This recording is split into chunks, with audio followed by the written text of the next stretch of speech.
The text message on my wife's phone made my blood freeze. "Tonight's the night, babe. Let's make it ours. Derek." Before we dive deeper into this story, I have one small request. Please subscribe, drop a like, comment, and hit that hype button to boost this channel so more people can discover these incredible Reddit stories. I stood there in our marble-floored bathroom, holding Tessa's iPhone while she showered, steam fogging the mirror that reflected my stunned face. 3 years of marriage, and this is what it had come to. "Evan, did you pick up my earrings from the jeweler?" Tessa called from behind the glass shower door, her voice echoing off the expensive tiles we'd installed last spring. "Yeah, they're on the dresser," I managed, quickly placing her phone back where I'd found it. My hands trembled slightly as I adjusted my black tie in the mirror. The Chicago Tech Innovation Awards. Tonight was supposed to be Tessa's big night. She was nominated for Executive of the Year at her PR firm, Derek Carrow's firm, her boss, the man who'd been texting my wife.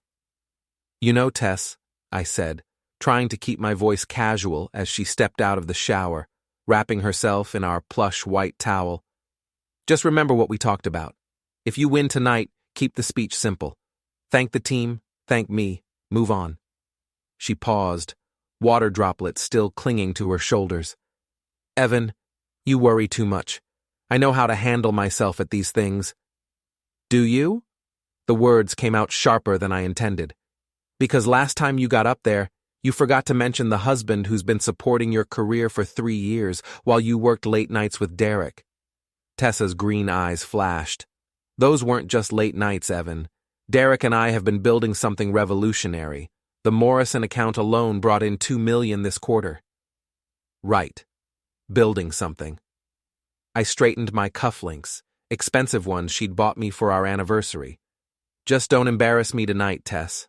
That's all I ask." She moved closer, her perfume, the expensive kind Derek probably bought her, filling the space between us. "Embarrass you? Evan, this is my night, my achievement. Maybe instead of worrying about being embarrassed, you could try being proud of your wife." I looked at her reflection in the mirror, still beautiful at 35, still the ambitious woman I'd fallen for. But something had changed in the past 6 months. The way she said Derek's name, the late meetings that ran past midnight, the new clothes, new confidence, new secrets. "I am proud," I lied. "Just remember who got you that introduction to Derek's firm in the first place. My connections opened that door." "And I walked through it myself," she snapped, then caught herself. Tonight was too important for a fight. "Look, we should get going. Liam's probably already at the hotel bar making jokes about corporate sellouts." My best friend Liam worked at my venture capital firm.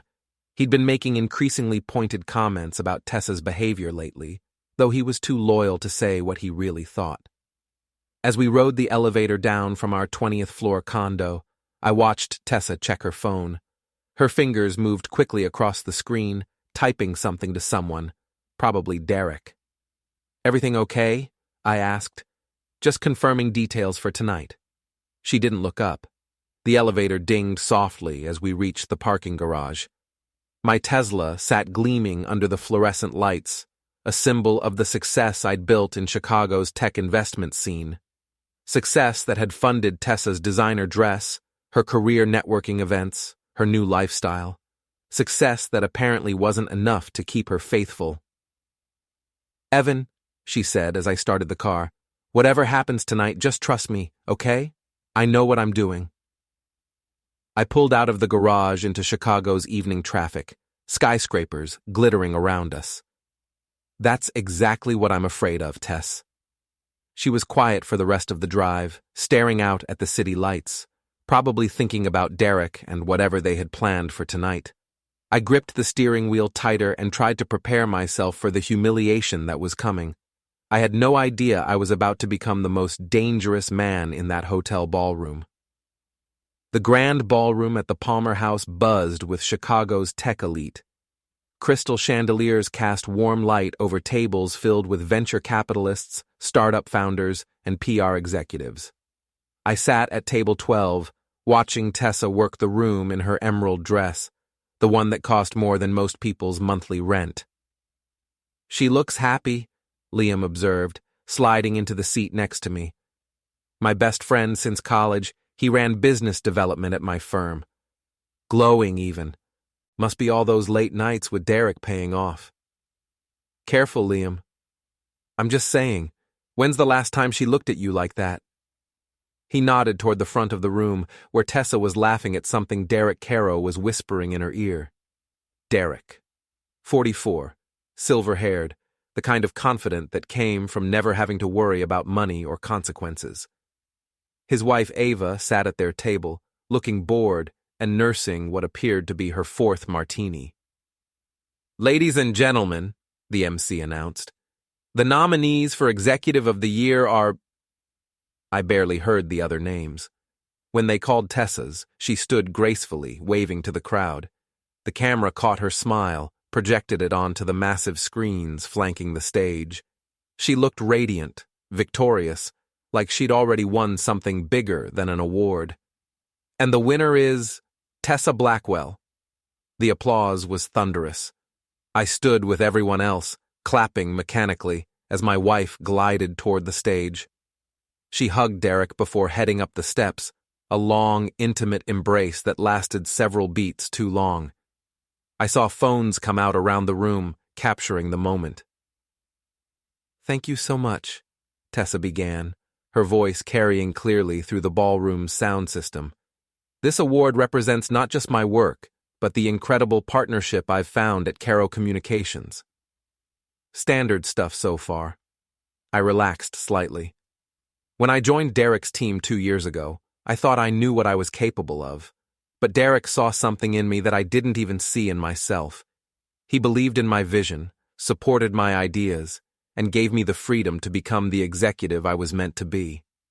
The camera panned across Derek's table. He was beaming, nodding approvingly. Ava looked like she wanted to disappear. "They say behind every successful woman is a great man who believed in her first." Tessa paused, her eyes finding Derek in the crowd. "Derek Carrow is that man for me. He's been my true partner in every sense of the word, the person who saw my potential and helped me realize it. This award belongs to both of us." The silence in the ballroom was deafening. I felt every eye in the room turning toward me, then back to the stage. Tessa had just publicly thanked another man as her true partner, while her husband sat 20 feet away. My phone buzzed. A text from Liam. "Holy shit, man, I'm so sorry." Another buzz. Another text, this one from my business partner, Jake. "Dude, what the hell was that?" Then another. And another. My phone lit up with messages from colleagues, friends, acquaintances, all witnessing my very public humiliation. Tessa continued her speech, talking about vision and partnership and growth, but I stopped listening. The blood rushing in my ears drowned out her words. Around me, I could hear whispers starting, the low murmur of gossip spreading through the crowd like wildfire. "She really just did that," someone behind me whispered. "In front of her husband, too. Brutal. I heard they've been having an affair for months." When Tessa finally left the stage, award in hand, she walked directly to Derek's table, not to me. She hugged him again, kissed his cheek, let him whisper something in her ear that made her laugh. I sat frozen, watching my marriage end in real time, broadcast to 400 of Chicago's most connected professionals. "Evan," Liam said quietly, "let's get out of here." But I couldn't move. I was transfixed by the sight of my wife celebrating with another man, completely oblivious to, or perhaps indifferent to, the devastation she'd just caused. That's when I noticed Ava Carrow approaching my table. Derek's wife moved with the careful precision of someone who'd had too much to drink, but was determined not to show it. "Evan Blackwell," she said, sliding into Tessa's empty chair. "I don't think we've been properly introduced. I'm Ava, the other betrayed spouse." I looked at her more closely. Mid-40s, expensively dressed, with the kind of sharp intelligence that came from years of watching and waiting. "You're not the only one she's screwing over," Ava continued, her voice low enough that only I could hear. "Derek's been stealing from the company to fund their little romance. Hotel rooms, jewelry, that trip to Napa last month that he told me was a business conference." "How do you know all this?" She smiled, but there was no warmth in it. "I've been planning my divorce for 6 months. My lawyer's been very thorough. Did you know your wife opened a joint bank account with my husband last week?" The information hit me like a physical blow. A joint account. They weren't just having an affair. They were planning a future together. "Why are you telling me this?" I asked. "Because they think they're so clever, and we're just the obstacles they need to remove." Ava finished her martini. "But I've learned something over 20 years of marriage to Derek. The best revenge isn't getting mad, it's getting even." She stood to leave, then paused. "Oh, and Evan? Your company sponsors half the events Derek's firm runs, doesn't it? Might be time to reconsider those partnerships." As she walked away, I felt something shift inside me. The humiliation was still there, burning like acid in my chest. But underneath it, something colder was taking shape. I pulled out my phone and sent a text to my lawyer. "Need to see you first thing Monday, it's urgent." Then I sent another message, this one to my assistant. "Pull all contracts and sponsorship agreements with Carrow Communications. Full audit by Tuesday." Across the room, Tessa was still celebrating, still basking in Derek's attention, still completely unaware that her perfect night was about to become the beginning of her downfall. I stood up, straightened my jacket, and walked out of the ballroom without looking back. The real show was just getting started. Monday morning arrived gray and cold, Chicago's skyline shrouded in November clouds. I sat in my corner office on the 40th floor, watching the city wake up below, while my lawyer Janine spread documents across my conference table. "It's worse than you thought," she said, adjusting her wire-rimmed glasses. "The joint account Ava mentioned? They've moved $47,000 into it over the past 3 months. Derek's been billing personal expenses to his company and funneling the money through various accounts." I studied the bank statements, cell phone records, and credit card bills Janine's investigators had compiled over the weekend, the paper trail of my wife's affair laid out in black and white. "Hotel receipts, restaurant charges, jewelry purchases," Janine continued. "They've been meeting twice a week for 6 months. The Ritz-Carlton seems to be their favorite spot." My phone buzzed. A text from Tessa. "Working late again tonight. Don't wait up." I showed the message to Janine. "Let me guess. Derek's calendar shows a late meeting too?" "Actually, no. According to his assistant, he blocked out the whole evening for personal time." The lies were so casual, so effortless. I wondered how long they'd been laughing at me behind my back. "What about the sponsorship contracts?" I asked. Janine smiled for the first time that morning. "Now that's interesting. Your firm has been Carrow Communications' largest sponsor for 2 years running. You've funded their awards ceremonies, networking events, even their office holiday party. Without your money, they lose about 30% of their event revenue. And if we pull out? Immediate cash flow problems. They'd have to cancel the spring conference series, probably lay off staff. Derek's been using your sponsorship money to subsidize his other ventures. Very risky financial management." I leaned back in my chair, pieces of a plan forming in my mind. How quickly can we terminate those contracts? The agreements have a 30-day cancellation clause for ethical violations or conflicts of interest.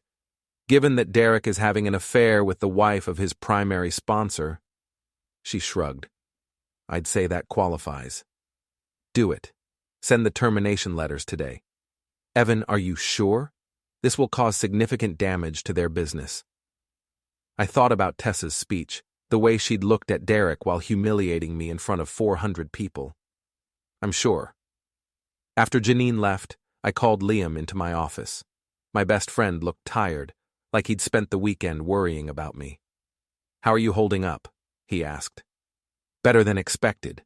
I need you to do something for me. I handed him a list of names. These are all the major clients and vendors who attended Friday night's awards. I want you to reach out to them personally. Let them know we're reevaluating all our partnerships, especially with companies that don't share our values regarding professional ethics. Liam scanned the list. Evan, this is basically Derek's entire network. If word gets out that you're questioning his ethics, that's the point. I'm not making accusations. I'm just being very careful about who we do business with going forward. By Tuesday afternoon, the Whisper campaign had begun. In Chicago's tight-knit business community, rumors traveled fast. Derek's assistant called my office 3 times, trying to schedule a meeting. I ignored them all. Wednesday brought the first real consequence. Derek himself showed up at my building. "We need to talk," he said, barging past my assistant into my office. He looked different than he had Friday night. Rumpled, stressed, the confident sheen cracked around the edges. "Derek, what a surprise." I didn't get up from my desk. Though I suppose I should have expected this conversation eventually.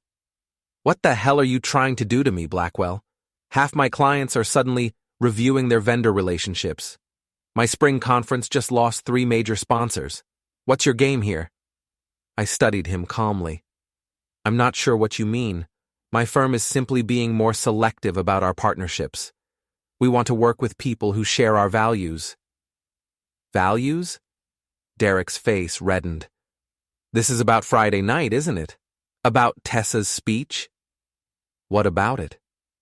"Look, I know how it might have looked, but Tessa was just excited. She's worked incredibly hard for this recognition." "I'm sure she has. All those late nights, all that dedication, must have been exhausting for both of you." Derek's eyes narrowed. "What exactly are you implying?" I opened my desk drawer and pulled out a manila folder. Inside were printouts of hotel receipts, restaurant bills, and bank records. I spread them across my desk like playing cards. "I'm not implying anything, Derek. I'm stating facts. The Ritz-Carlton, November 15th. Gibson's Steakhouse, October 22nd. Tiffany & Co., September 18th. Should I continue?" The color drained from Derek's face. "How did you get these?" "The same way any concerned husband would. Due diligence." I leaned forward. "Did you really think you could humiliate me publicly and there wouldn't be consequences?" "Evan, listen." "No. You listen." I stood up, walked around my desk until I was standing directly in front of him. "You seduced my wife, stole money from your company to fund your affair, and then had the audacity to let her publicly thank you as her true partner while I sat there like an idiot." Derek backed toward the door.